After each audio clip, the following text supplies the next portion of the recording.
दोस्तों नमस्कार। अभी सितंबर का महीना चल रहा है, कोरोना काल है। हम सब लोग जानते हैं कि कोरोना से पूरे भारतवर्ष के नागरिक परेशान हैं, पूरे वर्ल्ड के लोग परेशान हैं। लेकिन हमारे हिंदुस्तान में भी सभी डॉक्टरों ने, सभी सरकारों ने कुछ न कुछ उपाय करके इस कोरोना नामक महामारी को काबू में किया है। इस मौके पर मेरे साथ आज बैठे हैं डॉक्टर नीलेश जी पात्रा। डॉक्टर नीलेश जी पतीरा त्रिवंता हॉस्पिटल है। मैं आदरणीय नीलेश जी से चाहूँगा डॉक्टर साहब कि सबसे पहले तो आप अपना पूरा परिचय दें, आपके हॉस्पिटल के बारे में बताएं। धन्यवाद। मैं डॉक्टर नीलेश पतीरा और मैं फिजिशियन हूँ और पिछले 2011 से उदयपुर का निवासी हूँ। मेरा MD medicine RNT medical college से ही हुआ है। तब से उदयपुर शहर इतना पसंद आया है कि मेरे को यहाँ से जाना नहीं पड़ा। मूलतः मैं बारां का निवासी हूँ।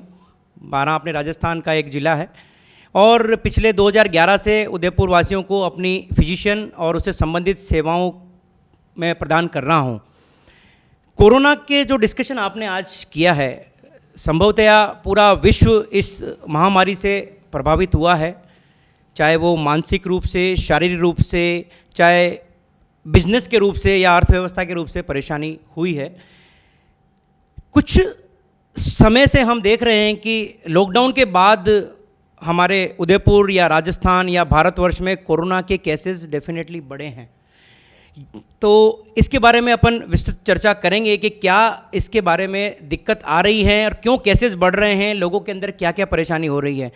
सावधानी और जागरूकता के माध्यम से ही इसका नियंत्रण संभव है। अच्छा, सावधानी की जहाँ बात कर रहे हैं तो लोगों के समझ में आ रहा साहब कि जो लोग मास्क पहन रहे हैं और कई सारे लोग क्या कि अभी जो हालात है, मान लो मैं भी कुछ कर लूँ तो हम लोग कार में जा रहे हैं 2 या 3 लोग और हम लोग ने मास्क खोल दिया कार में भी, और लेकिन जो ही सामने कोई पुलिस की गाड़ी दिखती है या पुलिस का बैरियर देखता है तो हम लोग जो भी गाड़ी में बैठे अपने मास्क को ऊंचा कर लेते हैं। तो आप हमें सुझाव दें कि क्या जैसे 3 लोग हैं तो तीनों को मास्क लगाना चाहिए या हम खाली पुलिस के डर से मास्क लगावें? बहुत ही सही सवाल आपने किया है। हमें डरना किससे है? पुलिस वाले से क्यों डरना है? हम आज कोई भी चीज़ है, हमारे स्वास्थ्य के प्रति जागरूकता क्या पुलिस वाले करेंगे? क्या डॉक्टर उसके प्रति जागरूकता हमारे दिखाएंगे? क्या हमारे स्वास्थ्य के लिए हमारी खुद की जिम्मेदारी नहीं है? हमें किसका डर है? आज आपने और हम लोगों ने जो है ये एक इंटरव्यू लोगों को जागरूक करने के लिए रखा है। लोगों को ये समझना पड़ेगा कि हमें किसी के धक्का लगाने की व्यवस्था नहीं होना चाहिए, धक्के का इंतज़ार नहीं करना चाहिए। मास्क लगाना, पिछले जब से कोरोना भारतवर्ष में आया है तब से केवल 3 बातों पर ही जोर दिया गया है। मास्क लगा के रखें, सोशल डिस्टेंसिंग मेंटेन रखें और अपनी हैंड हाइजीन, बार बार साबुन पानी से हाथ बराबर धोते रहें। तो कहीं ना कहीं यही 3 मूल मंत्र हैं जो हमको बचा सकते हैं। बाकी तो दवाइयाँ बहुत आ रही हैं, रोज़ नई नई दवाइयाँ, नए वैक्सीन के बारे में न्यूज़ आ रही हैं। वो कितनी कारगर होंगी, कितनी लाभान्वित करेंगी लोगों को, ये तो वक्त बता पाएगा। पर जो हम कर सकते हैं वो हमें करना चाहिए। चलो डॉक्टर साहब, दूसरी विषय मेरा यह है कि कई लोग जो मास्क है, मान लो आपके ऑफिस में बैठे हैं तो हमने मास्क लगा लिया, हम कहीं मीटिंग में बैठे हुए हैं, मान लो नेतागिरी में या कहीं भी दोस्तों के साथ, तो मास्क लगा लिया। लोग जब घर आ जाते हैं, आप मैं चाहे कई लोग, तो बड़ी बड़ी जो फैमिली होती है उनमें 5-7 मेंबर होते हैं, 8 मेंबर होते हैं। क्या उस बड़ी फैमिली में भी आपस में मास्क लगा के रखना चाहिए क्या? सर, अपने परिवार वालों का पूरा स्ट्रक्चर हमें पता है कि अपने घर में जितने भी माता पिता बुजुर्ग सब हैं, ये कहीं बाहर नहीं जा रहे हैं। आपके ब्लड रिलेटिव के साथ आप रह रहे हैं तो आपको घर पे मास्क नहीं लगाना है, ठीक है ना। कोई दूसरा रिलेटिव जो कोई त्यौहार के चलते हुए, कोई फंक्शन के चलते हुए कहीं दिल्ली, मुंबई, महाराष्ट्र कहीं से भी आ रहा है, उसको आप कोरोना सस्पेक्ट मान के रखें।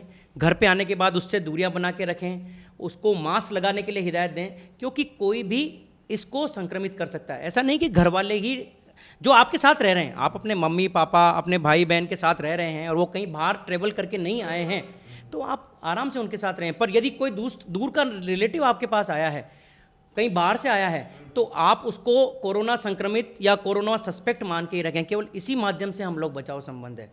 हम लोग कैसे बच सकते हैं? अपने से सामने वाले को कोरोना संक्रमित माने कि ये कोरोना संक्रमित है, बस। ताकि आप उससे कितना बचाव कर सकते हैं, आप कितना उससे सोशल डिस्टेंसिंग रख सकते हैं, केवल यही चीज़ है जो आप लोगों को बचा सकती है, हम लोगों को बचा सकती है। लोग जैसे कि हम कई सारे आजकल तो व्हाट्सअप फेसबुक का युग है, हर आदमी कुछ न कुछ लिखता रहता है कोरोना के बचाव के बारे में। तो क्या जैसे कि हल्दी का दूध पीना, गर्म पानी पीना, ये सब भी क्या इससे कोरोना ठीक होता है क्या?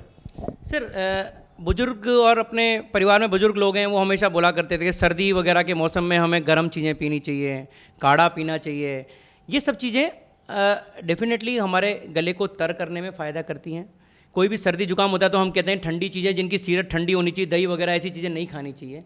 तो हल्दी, आयुर्वेद में हल्दी का इम्यूनिटी बढ़ाने में काफ़ी अच्छा रोल है, हम सब जानते हैं। तो ये घरेलू नुस्खे काफ़ी हद तक हमको कोरोना से बचाव के लिए हो या ना हो, पर सर्दी जुकाम जो आज यदि मुझे भी सर्दी जुकाम हो जाता है, मुझे भी डर लगता है कि क्या मुझे तो कोरोना नहीं हो गया है। लोगों के अंदर, और लोग उस कोरोना से नहीं, कोरोना के डर से ज़्यादा परेशान हैं, पैनिक हो रहे हैं, मानसिक तनाव बढ़ रहा है कि गवर्नमेंट मुझे अस्पताल में भर्ती कर देगी, मेरा कोई देखने वाला नहीं रहेगा। ऐसा नहीं है। लोगों के अंदर सबसे पहले कोरोना से संबंधित भ्रांतियों को दूर करना जरूरी है। पहली भ्रांति, मैं कहता हूँ मुझे कोरोना नहीं होगा, अरे मैं तो उदयपुर का आदमी हूँ, मैं तो खाना पीना बराबर खाता हूँ, मेरे को कोरोना नहीं होगा। जो कोरोना का वायरस चीन से चल के उदयपुर तक आ सकता है, वो आपके पास नहीं आ सकता। ये आपकी सबसे बड़ी भ्रांति है, पहली चीज़। दूसरी भ्रांति लोगों को है कि कोरोना के लक्षण यदि हो या चाहे नहीं हो, टेस्ट कराने मत जाना, टेस्ट कराते ही 100% पॉजिटिव आ जाओगे आप। ये लोगों की दूसरी भ्रांति है। लोग टेस्ट नहीं करा रहे हैं। दूसरी भ्रांति, टेस्ट जो RT-PCR टेस्ट है, उसकी सेंसिटिविटी बहुत ज़्यादा है, स्पेसिफिसिटी बहुत ज़्यादा है। तो ये हो सकता है कि मुझे कोरोना हो और रिपोर्ट चाहे नेगेटिव आ जाए, पर इसका उल्टा बहुत मुश्किल है कि मेरे को कोरोना नहीं हो और रिपोर्ट पॉजिटिव आ जाए। ये चांसेस बहुत कम हैं। तो जिनको पॉजिटिव आ रहे हैं, चाहे वो माइल्ड सिम्टोमेटिक हो, मॉडरेट सिम्टोमेटिक हो या सीवियर सिम्टोमेटिक हो, डेफिनेटली उनको कोरोना का इन्फेक्शन हुआ है। तो दूसरी भ्रांति हमें ये मिटानी आवश्यक है। तीसरी भ्रांति जो सबसे इंपॉर्टेंट है कि कोरोना एक बार किसी को हो गया तो जान से हाथ धोना पड़ेगा। सबसे बड़ी चीज़ मैं बता देता हूँ, मैं अनंता अस्पताल में कोरोना संबंधित मरीजों का इलाज कर रहा हूँ। यहाँ त्रिवंता में भी अपनी सेवाएं मरीजों को दे रहा हूँ। टेलीफोनिक के माध्यम से भी लोगों को जो कोरोना पॉजिटिव हैं, होम आइसोलेशन पे हैं, उनकी मैं सेवाएं टेलीफोन के माध्यम से दे रहा हूँ। हम लोगों को जो कोरोना से कोई चीज़ बचा सकती है, वो एक ही चीज़ है, हमारी सकारात्मक विचारधारा, पॉजिटिव एटीट्यूड, और बीमारी से जीतने का एक जज्बा। कोरोना का 90% इन्फेक्शन माइल्ड बीमारी होकर रिकवर हो रहा है, रिकवरी रेट बहुत अच्छी है। ये एक अच्छे लक्षण हैं, लोग ठीक होकर जा रहे हैं। बहुत से पेशेंट ऐसे थे अनंता ICU के अंदर जहाँ अच्छी केयर मिली और लोग रिकवर हुए, वेंटिलेटर से भी लोग वापस आए। तो ये सब चीज़ें हमारे को एक पॉजिटिव एटीट्यूड की तरफ अग्रसर करती है। तो घबराना नहीं है, उसका सामना करना है और डॉक्टर द्वारा दिए गए दिशा निर्देशों का अच्छी तरह से पालना करना है।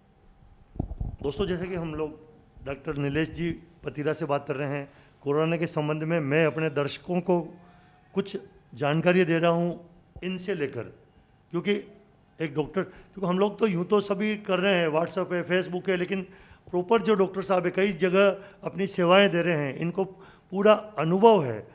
आदरणीय सर, क्या आप जहाँ बैठे हुए हैं अपने इस हॉस्पिटल में, क्या यहाँ पर भी कोई, क्योंकि इंटरव्यू देखेगा, मैं आपके ऊपर नंबर, उसके मोबाइल नंबर भी लिखूंगा, तो क्या वो लोग आपसे बात कर सकते हैं क्या इस संबंध में? मेरे अभी कोरोना से संक्रमित जो लोग होम आइसोलेशन पे हैं, उनको घबराने की कोई आवश्यकता नहीं है। कोरोना से संबंधित या कोरोना संक्रमित या कोरोना सस्पेक्ट या किसी को भी सर्दी, खांसी, जुकाम, बदन दर्द, वीकनेस, ऐसी किसी प्रकार की कोई भी समस्या हो, मेरे टेलीफोन नंबर आपके पास हैं। समय शाम को 6 से 8 बजे के बीच में टेलीफोन के माध्यम से मैं लोगों को परामर्श और उनको सेवाएं दे रहा हूं। किसी को घर पर रहते हुए यदि इमरजेंसी में किसी प्रकार की कोई समस्या हो और मैं उनके किसी काम आ सकूं, तो मेरे नंबर उनके पास मौजूद हैं। कोरोना के मरीजों को ठीक करने के चलते हुए समय की व्यवस्था के कारण मैं फ़ोन शाम को 6 से 8 के बीच में ही उठा सकता हूं, पर जितना मेरा उदयपुर वासियों के लिए बन सकता है मैं अपनी तरफ से पूरा प्रयत्न करने की कोशिश करूंगा। तो मेरा केवल एक ही संदेश है आप सभी लोगों को कि मास्क ही आपकी वैक्सीन है, सोशल डिस्टेंसिंग ही आपकी इम्यूनिटी बूस्टर है, और हैंड वॉशिंग और सैनिटाइजेशन जो आप कर रहे हैं यही आपकी दवा है। ये 3 मूल मंत्र यदि आप रखते हैं तो आप कोरोना की जंग जीत चुके हैं और आगे भी जीत जाएंगे। धन्यवाद। बहुत बहुत धन्यवाद दोस्तों। आज डॉक्टर नीलेश जी ने मुझे बहुत समय दिया, मेरा स्वयं का भी ज्ञान बढ़ा और मेरे इस न्यूज़ चैनल के हिसाब से हमारे पूरे उदयपुर शहर का भी ज्ञान बढ़ेगा और व्हाट्सएप और यूट्यूब के हिसाब से पूरे वर्ल्ड में भी जा सकता है आजकल। तो सर आपको बहुत बहुत धन्यवाद Nilesh ji. Thank you sir. Thank you so much. जय हिंद, जय मेवाड़। प्लीज़ मेरे यूट्यूब चैनल को सब्सक्राइब जरूर करें। Thank you.